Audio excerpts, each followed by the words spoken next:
Le décès de la reine Elisabeth II a suscité un flot de condoléances venues du monde entier.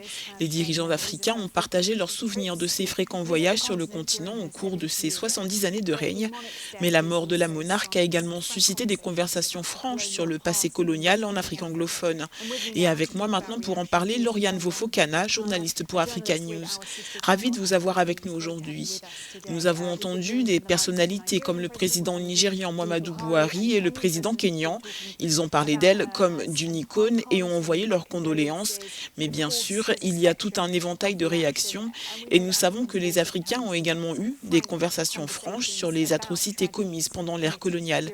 Parlez-nous de ces réactions. En effet, après la mort de la reine le 8 septembre, nous avons eu un mélange de réactions.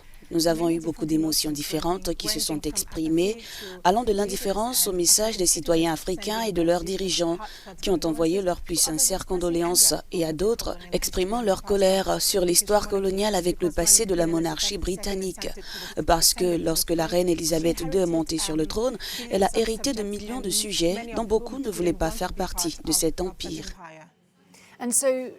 Et donc elle a régné pendant une période qui s'est étendue de la décolonisation à la formation du Commonwealth. Comment cela a-t-il été considéré? Exactement, certains Africains ont fait l'éloge de la reine pour la transition des colonies aux monarchies constitutionnelles et puis aux républiques. Mais ce qui s'est également passé durant cette période, c'est que la reine a supervisé les derniers jours de l'Empire britannique. Et par exemple, au Kenya, à la fin des années 1950, une révolte a été brutalement et violemment réprimée par les forces coloniales britanniques.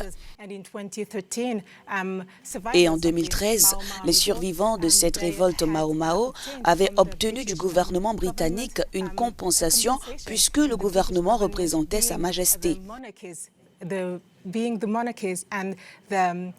Cela montre qu'il est combien important que ces gens reconnaissent les crimes du passé. En effet, et en dehors de son rôle de monarque, elle était aussi à la tête de l'Église anglicane. Ce rôle était-il important pour les croyants? En effet, elle portait le titre de défenseur de la foi pour les Anglicains africains auxquels je pense. Ils se souviendront de ces messages de Pâques et de Noël parce que cela leur a donné de l'espoir, leur a permis de marcher dans la foi. Elle a été un modèle, quelqu'un qui n'avait pas honte de sa foi. C'est quelque chose qui l'a aidé à transformer sa vie, l'a aidé à aimer et à servir les gens autour d'elle.